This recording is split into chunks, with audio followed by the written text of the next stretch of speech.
E eu gosto sempre de chamar a atenção nos textos que a gente lê, que a gente tenta interpretar, para as coisas diferentes que esse texto nos aponta. Eu gosto sempre da surpresa que Deus tem sempre revelado através da sua palavra.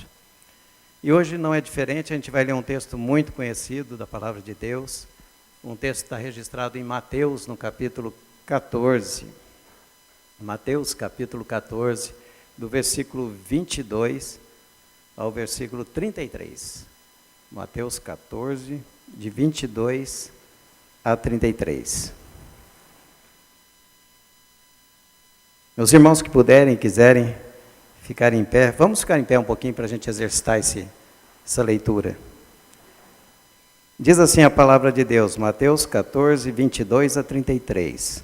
Logo a seguir, compeliu Jesus os discípulos a embarcar e passar adiante dele para o outro lado, enquanto ele despedia as multidões. E despedidas as multidões, subiu ao monte a fim de orar sozinho. Em caindo a tarde, lá estava ele só. Entretanto, o barco já estava longe, a muitos estádios da terra, açoitado pelas ondas, porque o vento era contrário. Na quarta vigília da noite, foi Jesus com eles, andando por sobre o mar. E os discípulos, ao verem-no andando sobre as águas, ficaram aterrados e exclamaram, é um fantasma. E tomados de medo, gritaram. Mas Jesus imediatamente lhes disse, tende bom ânimo, sou eu, não temais. Respondendo-lhe Pedro, disse, se és tu, Senhor, manda-me ir ter contigo por sobre as águas. E ele disse, vem. E Pedro, descendo do barco, andou por sobre as águas e foi ter com Jesus. Reparando, porém, a força do vento, teve medo e, começando a submergir, gritou, salva-me, Senhor.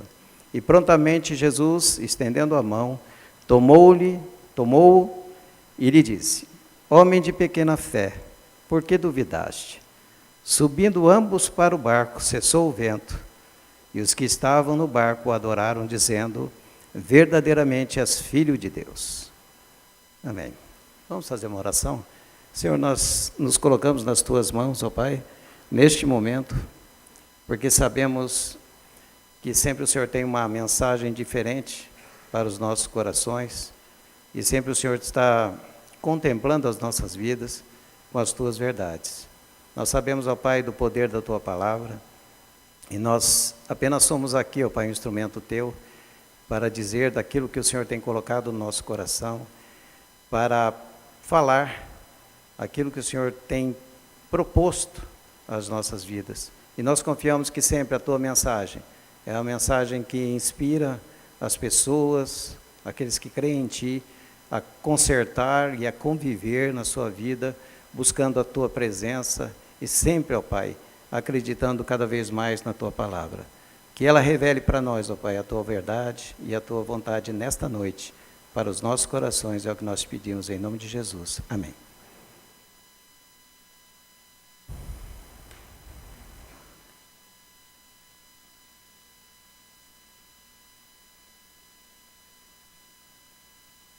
Obrigado aí por já começar mudando, porque de repente eu esqueço um pouquinho aqui. Mas eu estava pensando esses dias sobre o que tem acontecido e o que tem motivado as nossas vidas, no sentido de caminharmos com a presença de Cristo, ou de caminharmos nessa perspectiva de que Deus está sempre olhando para nós e nos conduzindo sempre da sua melhor forma, ou do seu bem-querer para as nossas vidas. E muitas vezes eu me pego pensando, qual seria a motivação, qual seria o motivo maior de estarmos, de vez em quando, saindo desse caminho proposto por Deus. E, ouvindo os últimos sermões, um deles, acho que foi domingo passado, foi nos relatado que nós éramos peregrinos na terra. Foi citado o exemplo de Abraão, e que nós estamos aqui de passagem, e Deus está cuidando da nossa vida como se fôssemos peregrinos, como se não possuíssemos nada. E a verdade é o que nos dói no coração, é que a vida toda nós procuramos possuir alguma coisa. Possuir alguma coisa, ou de status, ou de alguma coisa que vai nos trazer mais felicidade. E isso tem sido muitas vezes uma busca constante na nossa vida. E eu fico pensando, mas será que é isso que Deus realmente, quando o texto ali diz que Deus cavalga sobre os céus para nossa ajuda? Será que é esse o caminho? Será que é essa motivação? Será que é essa inspiração que nós colocamos muitas vezes no coração, que tem que ser a verdade de nossas vidas? Como tem sido essa nossa motivação? O que nós temos pensado em relação ao propósito de Deus? Esse texto é muito lindo, é um texto de quando eles estão entrando lá na terra de Canaã, um texto de Deuteronômio, que cada uma das tribos, as tribos diziam entre elas, e cada um proferia palavras maravilhosas com relação ao Deus que estava dando a eles um prêmio maravilhoso. E uma das nações, dessas tribos, a tribo de Azer, proferiu essas palavras: Deus cavalga sobre os céus para nossa ajuda.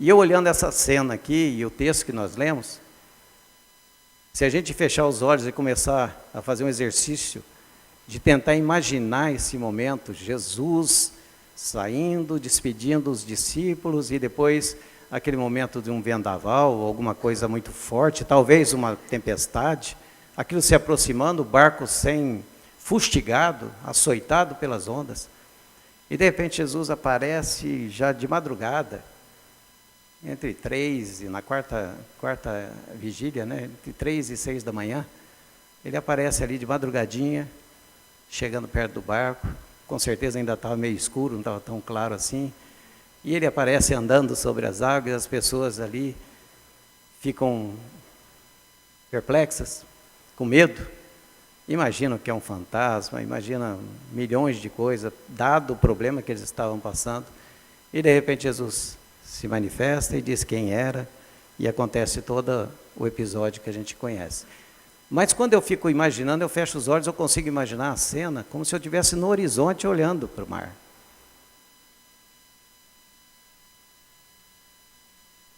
E o texto aqui fala que Deus está olhando, cavalgando acima das nuvens para nos olhar. Quem já andou aí de avião e anda em cima das nuvens, vocês enxergam alguma coisa na terra, do que está acontecendo na terra? Né? Quando você olha e tem nuvens embaixo, você só vê nuvem. E essa expressão, cavalgar acima das nuvens,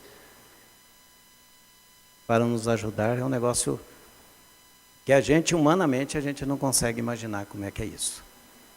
Então, eu já queria dizer para vocês de antemão, as coisas que Deus faz para a gente não consegue realmente, nem fechando os olhos, imaginar.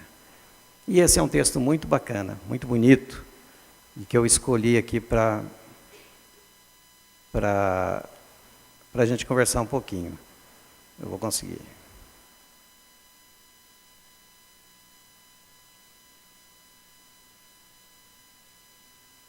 Foi? Não estava funcionando, pastor. Vamos de novo. Ótimo. Pode pôr.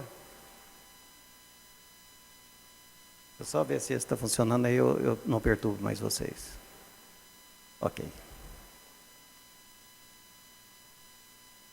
E aí a minha pergunta inicial é a pergunta chave do nosso trabalho dessa noite. Primeiro eu queria cumprimentar o Léo, que está lá na galeria. Bom te ver. Ele continua sendo bom, né, como nós cantamos, e você está aqui hoje já com a gente, que bom. Só um susto, né? Mas qual tem sido a sua motivação, ou a motivação para a vida em Cristo? Qual tem sido? Isso é uma pergunta que eu fiz para mim durante a semana. E aí eu fui pensando, o que será que eu posso, através do que foi falado nesses últimos sermões, tentar enxergar como motivação? Por exemplo, eu estou dizendo ali, que uma pergunta, né, se você tem exercido a fé como peregrinos e sujeitos às tempestades da vida. Tem um texto de Paulo, que eu acho que ele é muito precioso e a gente tem que guardar isso no coração, que está lá em 1 Coríntios 13, verso 13, que diz assim: agora, pois, permanecem a fé, a esperança e o amor. Vamos parar por aí. Agora, pois, permanecem a fé, a esperança e o amor. Então eu já fiz essa pergunta: como é que anda a minha questão, o meu exercício de fé como peregrino? Queria que vocês começassem a pensar sobre isso. Você tem vivido a esperança como caminho para o futuro com Deus? Experimente viver o amor de Cristo e compartilhar com o próximo. São as 3 coisinhas que ele fala aqui. Agora, pois, permanecem a fé, a esperança e o amor. E eu queria que essa fosse a motivação de todos ao entrarem na casa de Deus e procurar ouvir a sua palavra. Porque a fé é uma resposta, é um sim que nós damos a Deus. É um sim para Deus. A esperança é um sim para o futuro que nos espera, que foi programado por Deus. É um sim. Eu acredito, eu creio. E o amor é um sim que a gente concede ao próximo. 3 coisas que tem que motivar a nossa vida. Se ela não está motivada com essas 3 coisinhas, fé, esperança e amor, a gente tem que começar a tomar cuidado. Porque a gente pode estar se afastando de Deus, achar que está se chegando a Deus, mas não está. Não está. Você precisa desenvolver essa fé, você precisa professar essa fé, você precisa ter esperança. É preciso acreditar num futuro com Deus, sim. E é preciso manifestar o amor que Deus teve por você, pelo próximo. Eu tenho visto hoje que tem muita gente com muita motivação para a vida. Eu, por exemplo, esse ano eu falei assim, eu vou abandonar tudo que eu estou fazendo na igreja, né, pastor? Porque não dá, eu tenho uma motivação muito especial para a minha vida que eu coloquei na minha cabeça que vai dar certo. Estou sofrendo, Deus está vendo. Mas eu não posso abandonar em nenhum momento a fé, a esperança e o amor. Se essas coisas que eu estou buscando não está me mantendo diante de Deus, fortalecendo a minha fé, fortalecendo a minha esperança e fortalecendo o amor que eu tenho pelos irmãos, não estou no caminho certo. Não posso estar no caminho certo. Não é isso que Deus quer para a minha vida, não é isso que Deus quer para a nossa vida. Mas quando a gente começa a querer professar a fé, a querer desenvolver a esperança nos nossos corações e querer também nos aproximar dos irmãos, algumas coisas nos atrapalham. E é aí que eu chamo a atenção para o nosso texto. Porque a motivação, ela vai encontrar alguns obstáculos. Eu chamei aqui de dificuldades. Poderiam ser tempestades. Até eu falo ali, ó, tempestades acontecem. Tempestades acontecem. E nós vemos que... Não sei o que eu fiz. E nós vemos que uma coisa interessante no começo do texto... Vou tirar isso aqui da mão, que senão eu apago de vez. É quando a gente percebe que Jesus está um pouco cansado. A gente percebe pelo texto aí, olha, que Jesus, a situação atual de Cristo era o seguinte: ele não tinha descanso, ele não tem tempo para nada, sua atividade é intensa, os doentes buscam cura. Não é diferente hoje, né? Os doentes buscam cura, os leprosos a purificação, os cegos a luz, os coxos, força para as pernas, os publicanos e pecadores, amor e perdão, as prostitutas, dignidade. A todos Jesus atende com ternura e compaixão.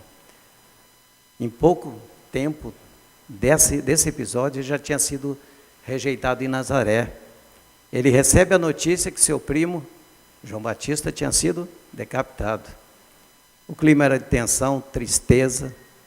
Ao mesmo tempo, a multidão já participava da multiplicação dos pães. Esse acontecimento foi logo depois disso, a multidão estava ali. E ao final do dia ele despede os discípulos. Ele queria ficar só.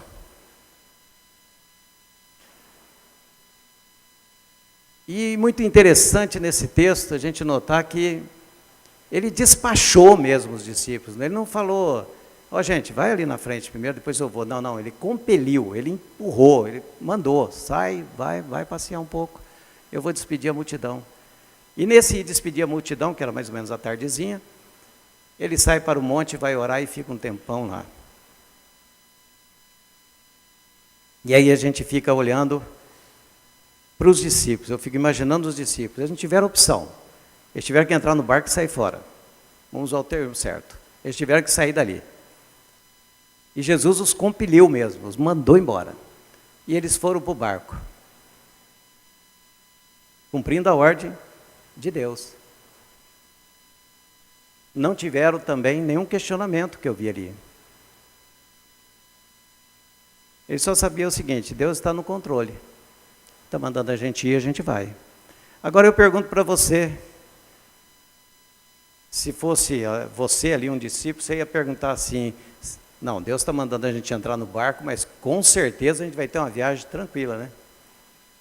Uma viagem na calmaria, na paz. Ele que mandou.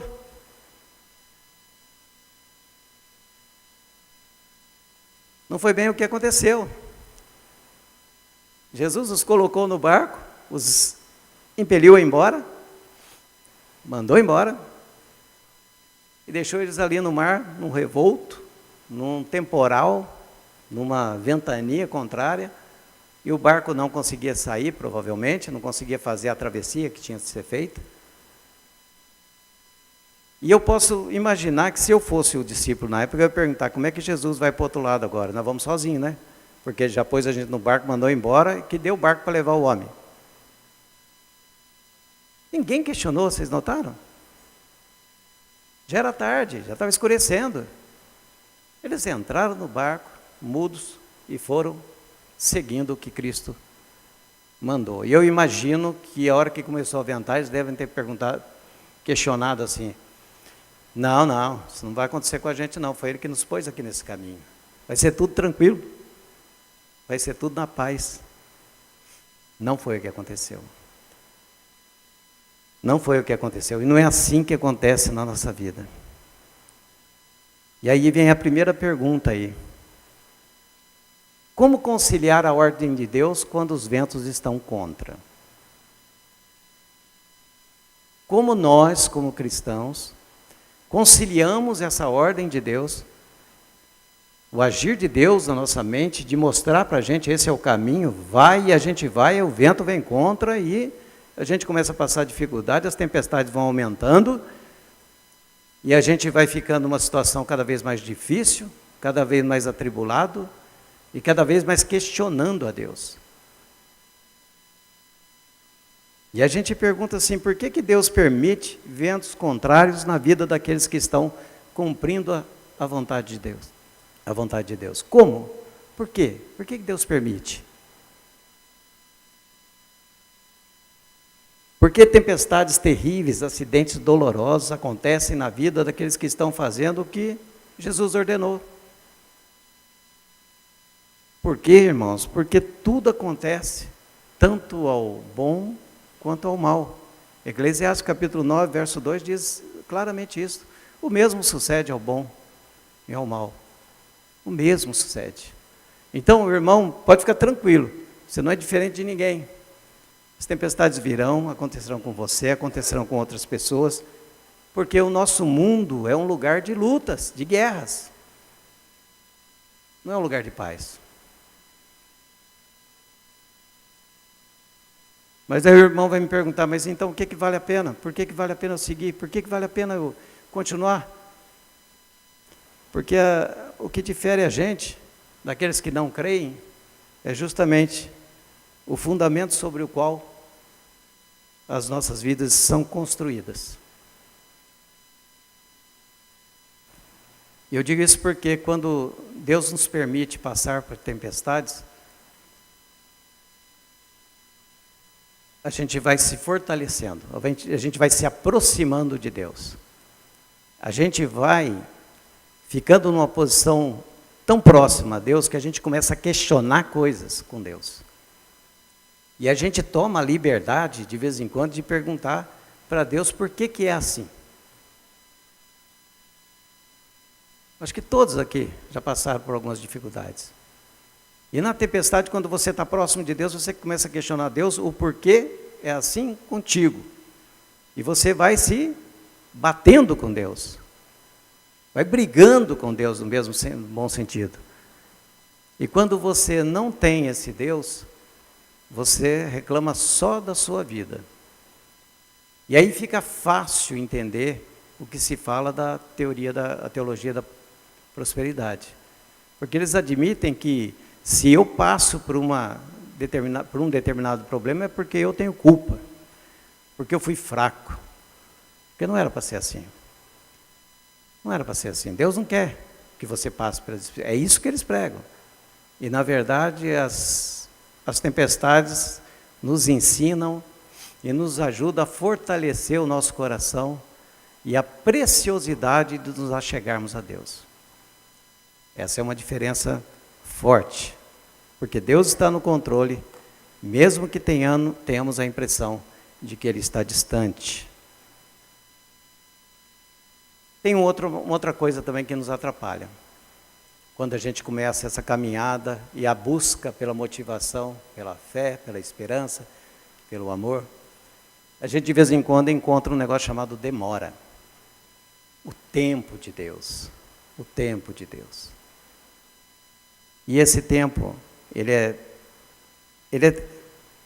vingativo para conosco. Porque o tempo, ele nos prejudica. Ele nos aflige de forma que a gente não percebe, que não consegue enxergar, depois de um certo tempo, de uma certa demora, que existe um Deus que está batalhando pela gente. Quando eu comecei falando no texto que existe um Deus que acima dos céus nos ajuda, e aí quando a demora chega, nós começamos a ficar com medo. E eu vejo ali que Jesus passou um momento para orar, ele ficou ali mais ou menos da tardezinha, até ali para as 3, 4, 5 da madrugada, orando. Eu tenho certeza que Jesus não viu essa hora passar. Vocês já se colocaram na presença de Deus e quando a coisa está muito boa, vocês já viram a hora passar? Você nem percebe, a hora passou. Para Cristo foi um pequeno momento de paz e de oração. Para os discípulos, eles viveram um enorme momento, um enorme tempo de tensão. É uma diferença grande entre aqueles que não creem e aqueles que creem. Aqueles que creem, eles são fortalecidos pela fé e pela presença de Deus nas suas vidas. E a oração é esse link que nós temos com Deus. Mas a demora é longa. Demora muito passar. E a gente tem pressa. Os discípulos estavam com pressa porque o barco estava sem controle. A tempestade estava açoitando, estava judiando deles. E eles estavam no lugar que eles dominavam. Não é o Gessé e o pastor Knight pescando. Eram pescadores, acostumados com o mar. Eu acho que se a gente estivesse no barco, a gente já tinha pulado fora há muito tempo, tinha procurado um colete salva-vidas para poder dar um jeito, porque esse negócio vai ficar ruim. Mas eles eram pescadores, acostumados, mas eles estavam com um momento de muita tensão. E sabe por que era tensão? Porque com certeza, naquele instante, eles perceberam que eles estavam longe de Cristo e que Cristo não teria como chegar até a presença deles e que eles estavam longe da margem, longe de achar uma solução para aquele momento. Confesso que às vezes eu olho e me deparo com uma situação parecida. Muitas vezes eu estou na vida e olhando as coisas, eu fico olhando para uma margem, para outra, e fico perdido. E fico pensando, para que lado eu vou agora? Essas coisas estão acontecendo dessa forma, para que lado eu vou? Para que lado eu vou? Qual seria a minha reação? Qual seria o melhor caminho a fazer? Mas foi bacana que eles ficaram ali, quietinhos no barco. E eu digo que a demora de Deus, ela traz uma insegurança. E Deus tem permitido, muitas vezes, que a gente entre na madrugada das nossas vidas aí, com muita tensão, com muita angústia, com muita falta de solução. E aí quando eu vejo um negócio de demora, eu fico pensando, mas será que Jesus já fez uma dessa em outros lugares? Será que Deus já tinha feito isso em outros lugares? E a gente vê que sim. Tem um texto da palavra de Deus, está lá em João, capítulo 11, que faz a narrativa da ressurreição de Lázaro. Lázaro era um amigo de Jesus. Ele, de vez em quando, ele ia lá na casa de Lázaro e comia com as suas 2 irmãs, e Lázaro sentava à mesa, participava daquela família. E diz a Bíblia que ele amava Lázaro. E a irmã mandou um recado para Deus, falou assim, olha, Senhor, está doente aquele a quem tu amas.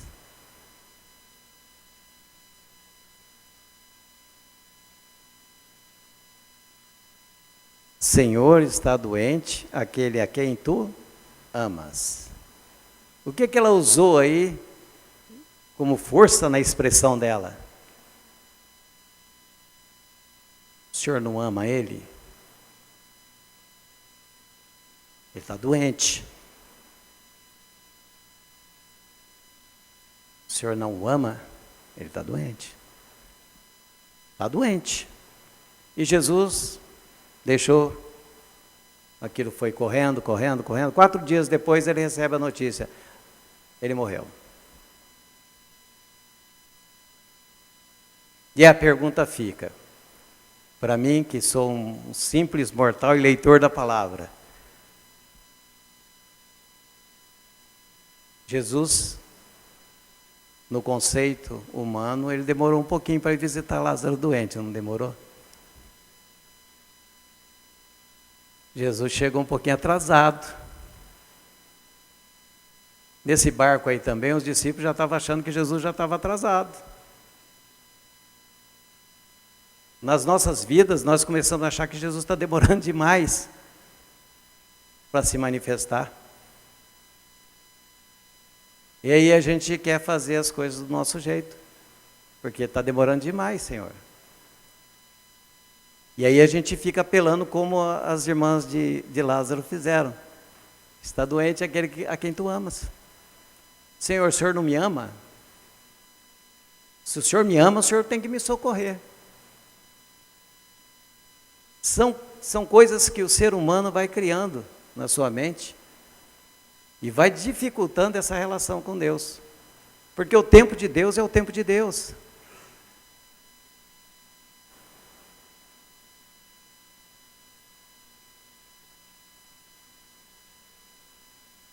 Não podemos colocar Jesus no barco da nossa vida.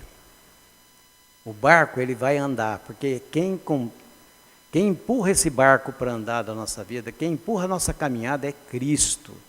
E ele vai andar, se é Cristo que nos empurrou, nos impeliu a ir a um determinado lugar, ele vai ao nosso encontro. Não dá para pegar o nosso barquinho, a nossa vida, a nossa maneira de ser, colocar no mar, colocar numa direção e falar assim, Jesus, pô, vem aqui, ó, você vai entrar aqui agora e vamos embora comigo. Não é assim que Deus quer trabalhar o nosso coração. Ele quer que a gente fique realmente solto, livre das opressões, para que Ele possa nos dizer para onde a gente vai e que a gente possa se sentir seguro que Ele vai ao nosso encontro. O ser humano tem feito essas coisas. E eu costumo dizer que Jesus não chegou lá na hora errada. No caso de Maria, Marta, Lázaro.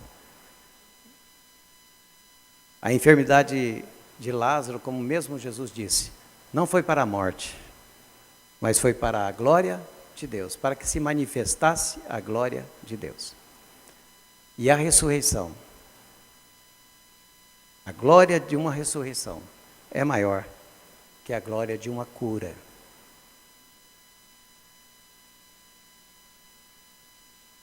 Às vezes a demora de Deus tem um propósito de salvação e não de cura. Mateus 5, quando aquelas pessoas ficam em cima de Jesus e que Jesus fica numa situação difícil, porque estava ali o paralítico ali na frente, o coxo, e ele fala, o que é mais fácil dizer para ele? Estão perdoados os teus pecados ou levanta e anda? O que era mais fácil? Dizer que ele teria salvação ou dizer que ele estava curado?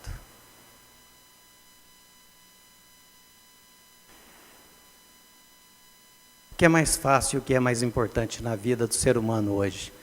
Nós que temos os nossos filhos, é que eles sejam sempre curados das suas mazelas ou que eles sejam conduzidos por Cristo para a salvação, para um futuro com Deus?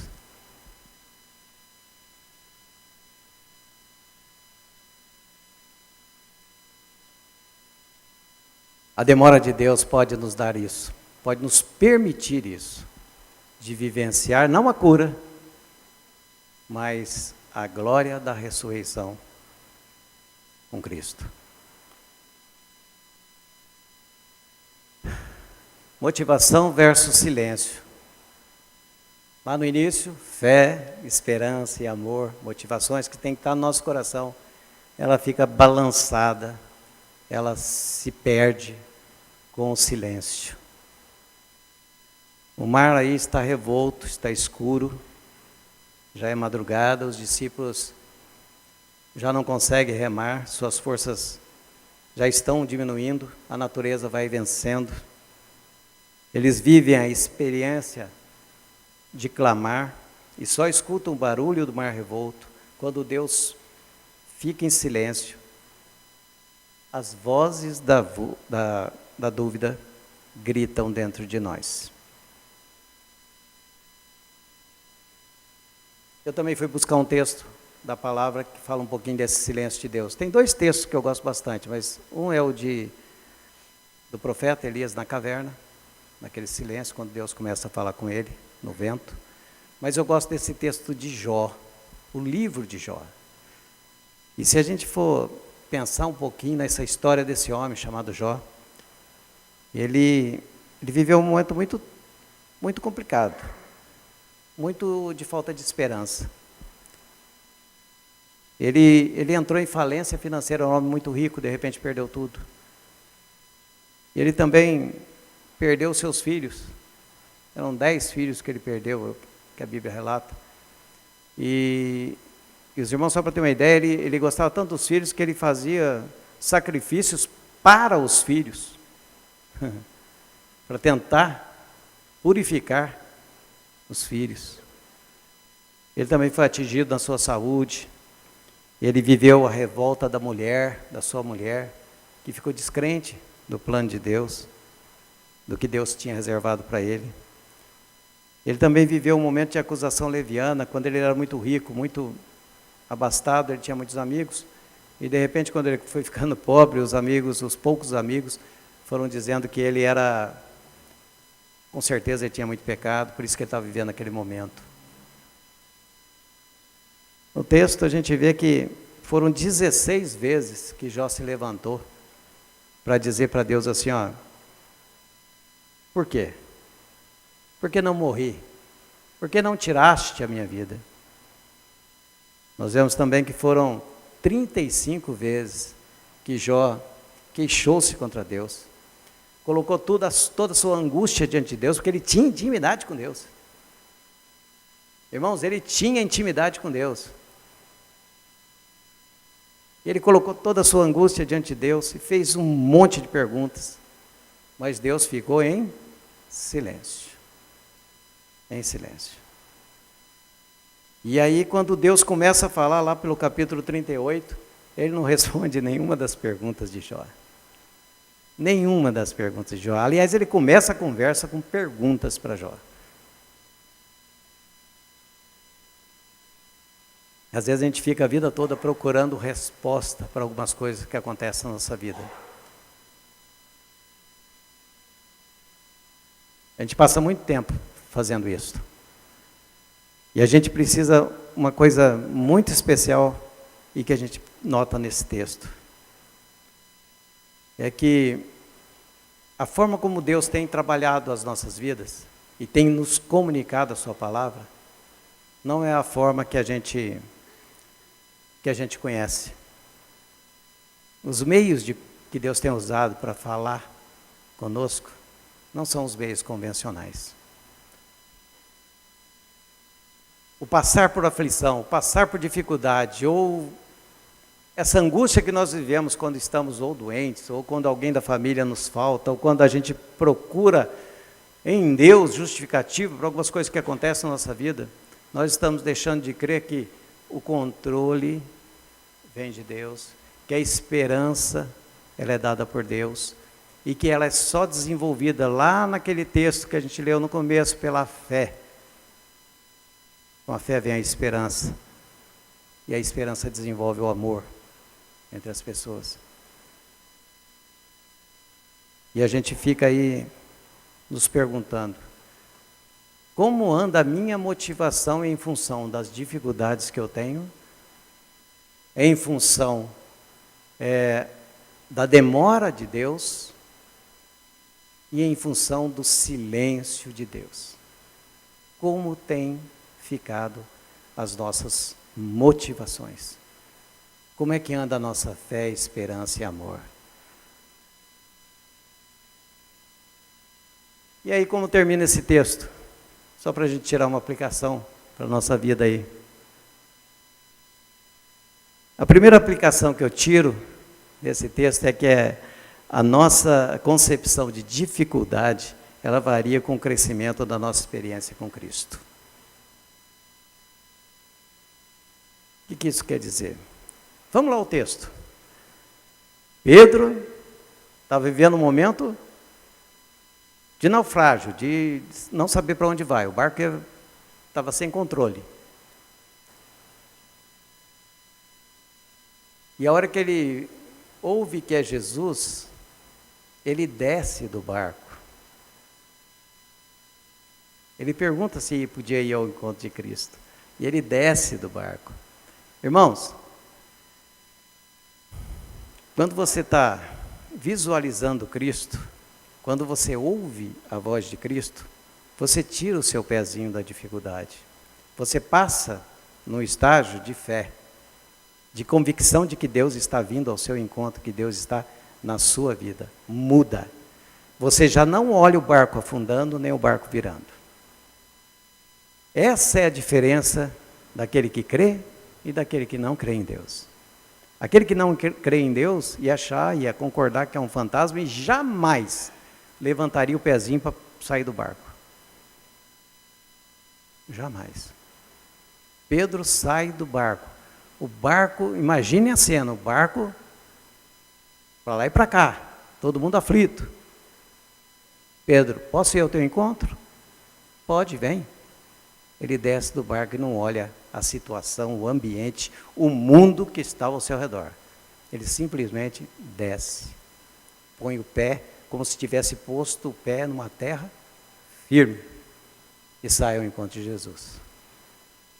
Isso quer dizer o seguinte, que as nossas dificuldades, a concepção que nós temos da dificuldade, ela varia muito em função da proximidade que nós temos com Deus. Nada fica difícil, nada, não tem nada que sustente essa teoria de que nós não vamos vencer alguma coisa. Nada, nada, nada, nada é maior do que a proximidade com Cristo. Quando Cristo nos chama, pode estar na maior luta, na maior dificuldade, você vai tirar o pezinho do barco, você vai não olhar o ambiente que você está, e você vai ao encontro de Cristo. A sua vida vai ser transformada. E você vai ver alguma coisa muito diferente, com certeza muito diferente do que você está vivendo. Porque você está exercitando isso, a fé, a esperança e o amor. Outra coisa que eu concluo com isso, é que as nossas fraquezas pessoais são evidenciadas com a presença de Cristo, que é perfeito. Quando você sai ao encontro de Cristo, quando você ouve o convite e você resolve ir na direção de que Cristo está te colocando, e você cria forças e não olha o ambiente e você sai. E vai chegando perto de alguém que é perfeito, de alguém que não tem mácula, que não tem defeito, que não tem pecado, você vai se sentindo pecador. Você vai caindo em si e vendo o quanto você precisa ainda desse Deus. Foi o que aconteceu mais ou menos com Pedro, ele começou a afundar. A Bíblia diz que ele teve medo, que ele olhou a situação em volta e ficou com medo. Ele não teve medo de sair do barco. Algo na vida dele ainda precisava ser mudado, precisava ser transformado, para que ele continuasse não olhando a situação, e sim olhando para Cristo. As nossas debilidades, as nossas fraquezas, elas são evidenciadas quando a gente vai na direção de Cristo. Então, não fique desapontado com isso. Quanto mais evidente que nós somos pecadores e que nós não podemos alcançar a graça, não merecemos a graça de Cristo, é mais evidente que Cristo está mais próximo de ti e que muito mais você vai poder fazer. Também eu vejo nesse texto que o medo de trilhar o caminho ao encontro de Cristo tem sido maior, porque temos perdido muito tempo valorizando os ventos contrários. Está na hora de mudar a situação da vida, irmãos. Está na hora de parar de reclamar, de parar de olhar os ventos contrários. A gente aprende com a palavra de Deus que a fé, a esperança e o amor nos levam à presença de Cristo, não só no futuro, mas na nossa vida presente. Está na hora de a gente mudar essa história. Está na hora de a gente olhar para Deus e ver que esse caminho aí que nós temos a trilhar, a gente tem perdido muito tempo com aquelas coisas que a gente valoriza, que está nos atrapalhando de chegar à presença de Deus. A motivação que nós temos tido na nossa vida, muitas vezes tem sido uma motivação negativa. Não é motivação, é desmotivação. Quando Cristo está falando de motivação, Ele está colocando no nosso coração um desafio: você pode, eu estou contigo. Não interessa se vai ficar evidenciado o teu pecado, a tua fraqueza, mas você é forte porque eu te faço forte. É assim que a palavra nos diz. Diga ao fraco, eu sou forte. Tem 3 expressões dessa na Bíblia. Nós precisamos acreditar e dizer, nós somos fracos sim, mas somos fortes em Cristo. E a busca por motivação está simplesmente no caminhar na proximidade de Cristo. Vai ficar muito claro algumas coisas. Deus vai até deixar que você se sinta fraco mesmo, porque quanto mais fraco você estiver, mas na direção de Deus, você vai ser fortalecido por Ele e pelo Espírito Santo.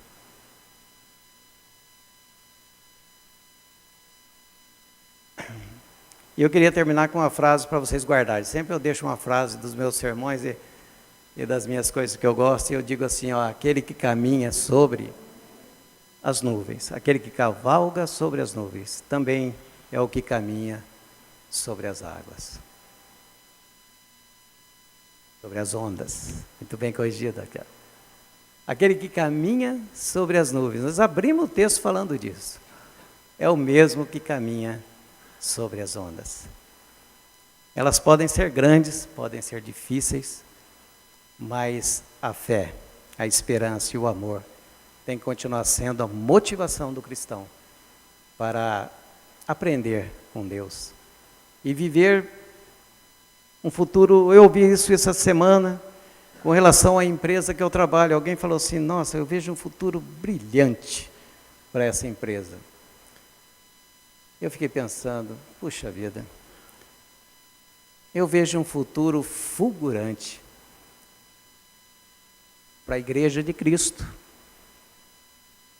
Por quê? Porque tudo concorre para que nós tenhamos fé, esperança e motivação. Essas coisas transformam as pessoas, transformam o nosso coração. E a gente precisa tirar essas coisinhas que a gente vê nessa história do barco.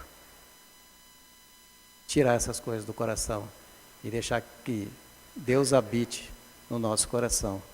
Por fim, Provérbios 4:23 diz assim, sobre tudo o que deve guardar, o que se deve guardar. Guarde o teu coração, porque dele provém as fontes de vida. Lá não diz isso, mas eu quero dizer para você, se você não guardar o seu coração, se você não fechar o entorno do seu coração e deixar coisas ruins entrar na sua vida, no seu coração, você pode produzir fontes de destruição, não de vida. Guarde o teu coração, porque Deus o abençoe.